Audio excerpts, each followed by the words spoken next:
How often do you intentionally set me time aside for yourself and let your mind creatively wander? I'm reading The Artist's Way right now, and I'll talk a little bit more about that in next week's episode, but wanted to share today about one of the exercises I've come to know and love. It's called the Artist State, and I've actually started to incorporate these back into my life before I knew what this was. But because it's such a great idea and analogy, I wanted to share that with you today as well. So here's some tips about how to make me time, or the space for yourself to think creatively, more, I won't say successful, because now that's putting a label on that you actually have to achieve something, but to carve out that space and tap into your creativity as part of your me time. If you're interested in learning more, listen in for today's episode.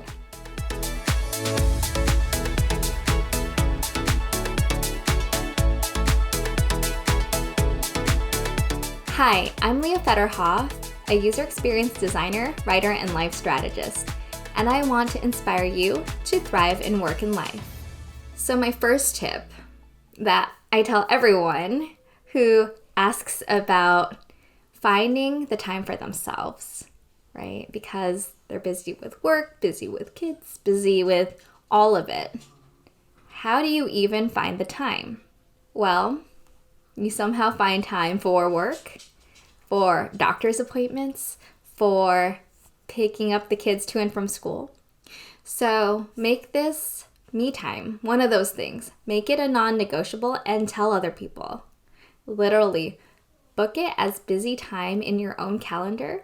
If you're like me, I've created a shared family calendar on Google Calendars. So my husband sees everything, all the commitments I have, and vice versa. And it makes it easier to plan around. But it also communicates the fact that I am unavailable at this time. Even if it feels like you're not going anywhere purposeful or specific, that doesn't matter. Book the time, and then you can figure out what to do with it. But most important of all is anticipating for that time, kind of like what we talked about last week, and setting it aside as this is important enough for me to do, because it is. I can't stress it enough, but as someone who works, whether you're doing a side hustle on top of a 9-to-5, you're an entrepreneur, you have all these projects, you're a parent, whatever it is that's filling your time and all the hats you wear, you need to be able to fill yourself up with energy. And hopefully that happens before you are on empty or that you've run out. So me time is very important to making sure that you're putting the oxygen mask on yourself before anyone else, that you're able to take care of yourself and serve others and help others and do the things you need to do by starting from a strong foundation and having that positive energy already, because you don't want to drain yourself out or not be able to give yourself fully for all the other things that excite you. Otherwise, you're just going to get depleted. So me time is so important for filling up that creative bucket, that energy bucket, however you want to imagine it. You need to start with you. One of the key things about me time is what you want to do with it always changes. So I talked about how in the book, The Artist's Way, Julia Cameron, one of the tools she introduces is called the Artist Date. And the Artist Date is really blocking out 2 hours a week and devoting that time to do something that fills you up creatively. And one of her examples is go to the local 5 and dime store and, have a couple bucks and buy a pack of stickers. And then you can use these stickers for some of your other creative activities. And similarly, what I do for my Artist Date is sometimes I know I have to go do it, but I don't know what to do, right? And before, I used to be able to, when I had less time for me time, or we're just trying to, plug holes in my day or try and fit things in, it was easy. Like a trip to Target would do it. now that I've incorporated a little bit more time and can get out of the house more without the kids being as needy, things like that. Actually, the other day, like Barnes & Noble was one of my go-to places. And for some crazy reason, my artist date yesterday, I didn't end up getting anything. I still spent, a good amount of time at Barnes & Noble wandering and browsing and looking, but I didn't find anything that was really calling out to me. I don't know, still boggles my mind. And, maybe that's a topic for another day.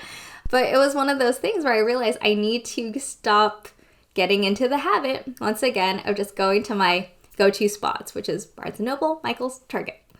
So what I did do instead was end up at a store called Five Below, where it's kind of like that 5 and dime example that Julia had in the artist way, where everything's $5 or less. And I really didn't think I was going to come out of there with anything other than like candy for my kids or, things to help them with their Valentine's Day exchanges. But I ended up getting, some good things for myself, and it wasn't that expensive, which was even better. I found some paint by number kits of like really cute, I should have brought it here, but I did take a photo and added it to my newsletter. So subscribe if you haven't already and just want to see pictures of my haul at Five Below. But there was this resin kit, this paint by number kit with a cute like Monstera plant, the one with the big leaves, bigger than these leaves. And, in a color theme that I thought was really cute. And another like marble pour activity.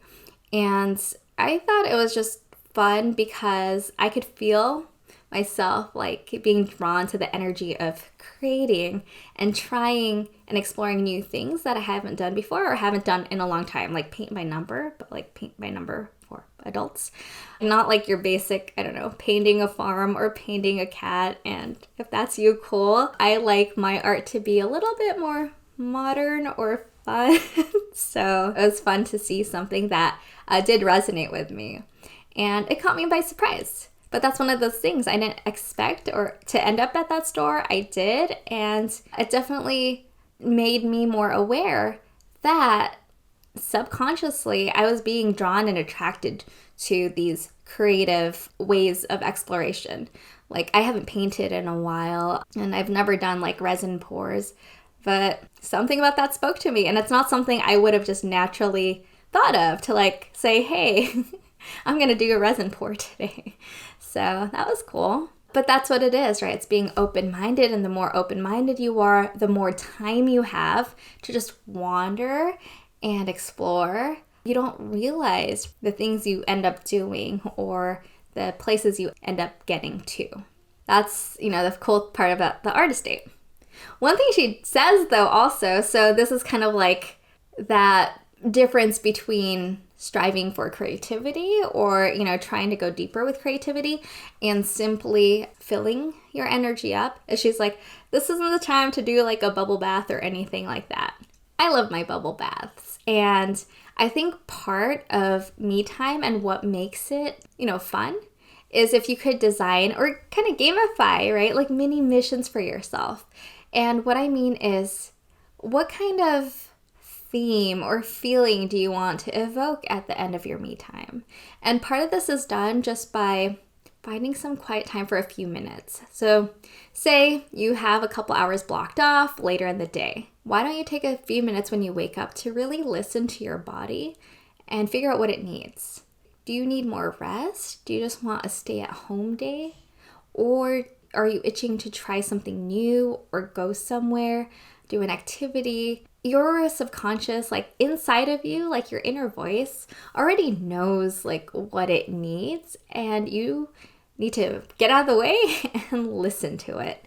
So I think that's one of the biggest key things that kind of differentiates just designing for your me time with just, something specific like an artist date, and inviting and allowing, right, what that could mean. Or it could be both things. You could have a bubble bath and then feel more motivated to go to the library or to take a hike or something, or explore a new store where you thought you wouldn't buy anything and you end up buying a couple things.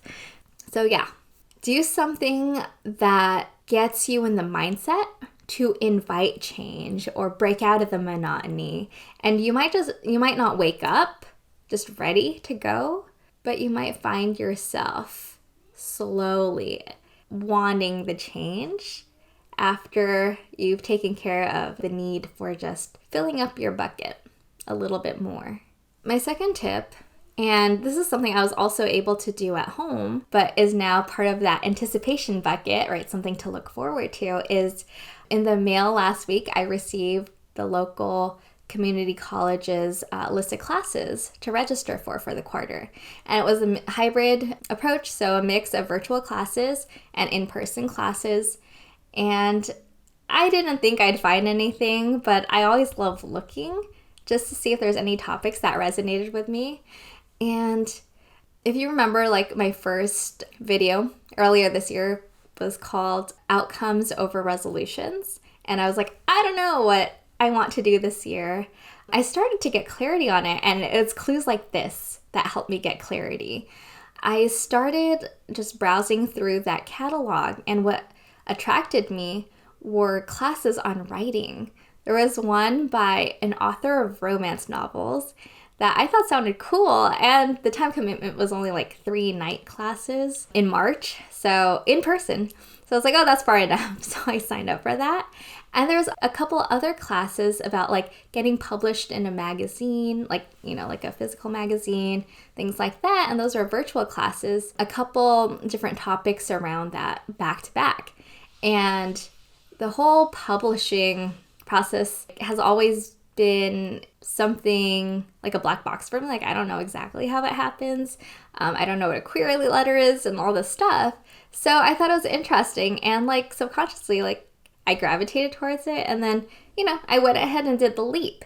And all this to tell you that where I started developing clarity for myself this year is I knew I wanted to go deeper in something, and that something is writing. I found myself attracted to a few different outlets to either go deeper in or strengthen my commitment to a practice of writing. So the other thing I'll talk about next week in the Artist Way is morning pages. And it's a habit that I've been doing for a week now, and I'm loving it. And I thought I would hate it, but I'm finding breakthroughs in unblocking my creativity that way. I've made a commitment personally to myself to do more and explore more in my writing with my newsletters. And I do want to pick up blog writing again and figure out like topics where I can go deeper with myself. And I, found a few other opportunities, which I'll share more in upcoming episodes. But all this to say is I needed to see things in my physical world for me to be drawn to, and then to raise that awareness that like, oh, writing is something I'd want to do more of. And then now seeing the classes like catalog and actually saying like, yeah, I do want to spend money on this. Like, and it was like a hell yeah. It wasn't just like, okay, I guess I'll do it. But it was like, yeah, I'm really excited to do this. And I think it's that, right? One of my first episodes here was following your curiosity. And that's what I mean. Like, it's narrowing, broadening, right? The design process. And it's just, what do I care about now? I mean, I've had a relationship over the years with writing where there'll be some months where like writing is the thing I want to do.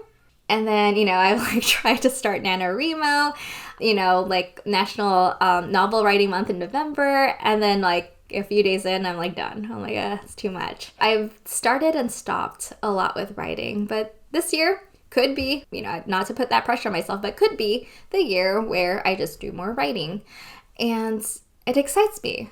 And it's funny, right? Like, you don't always have to uncover something like completely new, but it is new for me to come back to that focus.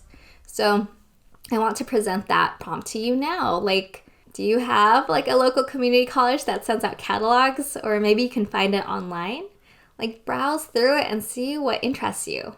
Or block out a couple hours. Where do you want to end up? Like in that morning before, you get your day started and you do your me time. What feels the most aligning to you, right? Just like sit quietly with yourself for a few minutes. Imagine yourself in the store or with nature or in a bubble bath. Like, what is like the most fulfilling thing you could do for yourself? And then I would challenge, can you fit in 2 things? Find something that is the most comfortable for yourself. And then what's the thing that it's not that you feel like about, like neutral, but something that's like you're kind of resisting.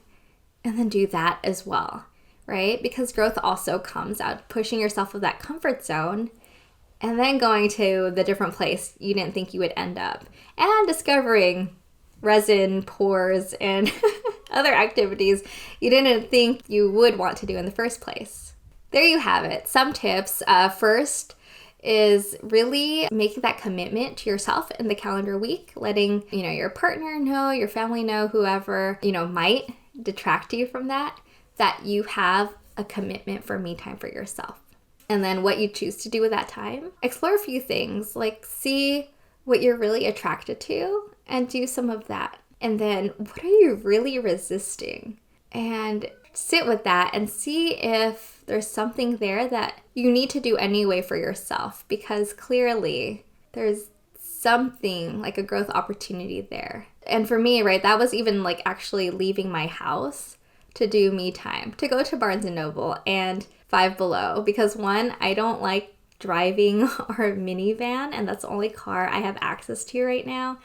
And I don't know, as an introvert, right, like I don't want to be by people, but it was something I haven't done in a while.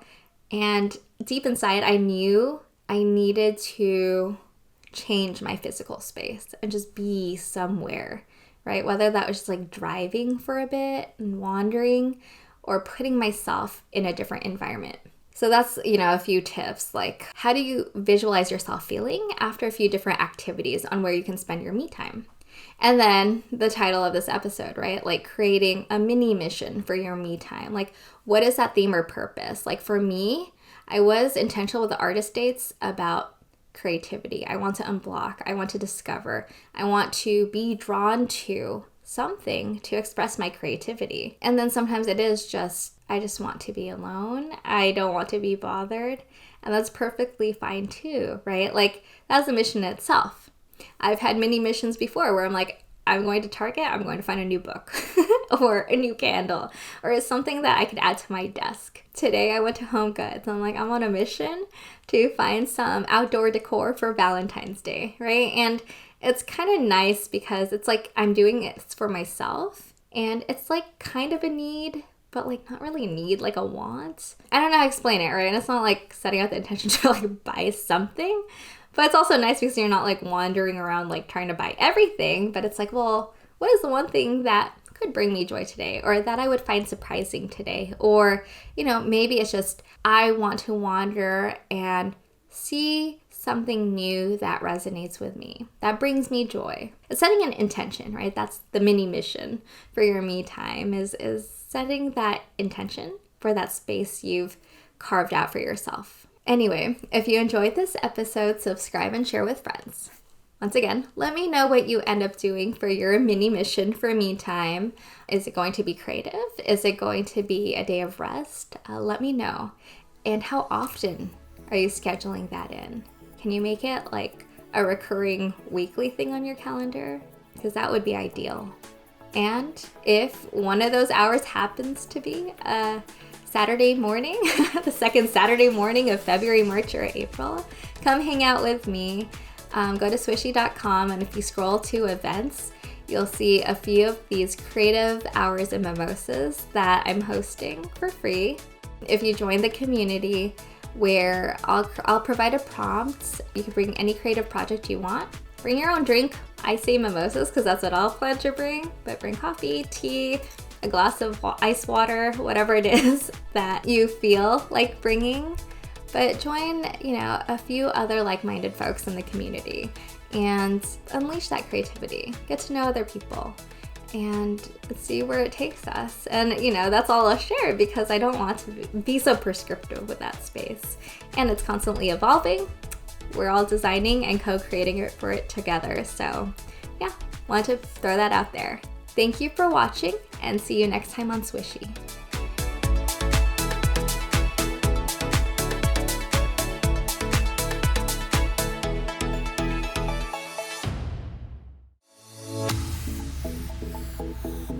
If you enjoyed this, subscribe and share with friends.